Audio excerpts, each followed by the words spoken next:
করে ডিম খাওয়াবেন আপনার ময়না পাখিকে। এই যে হ্যাঁ টকিটো ডিম খাবে আমার সোনা পাখি এখন।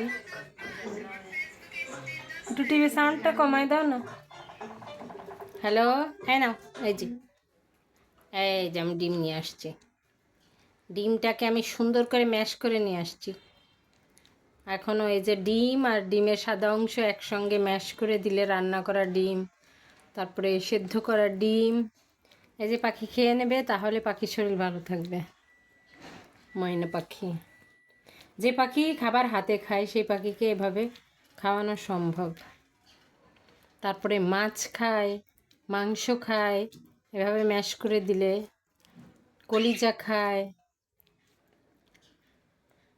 সব খাবার খায়। তবে মাছের কাঁটাটা কিন্তু একদম পরিষ্কার করে বেছে দিতে হবে, তা না হলে ওর গলায় আটকে যাবে মাছের কাঁটা। শেষ করো শেষ করো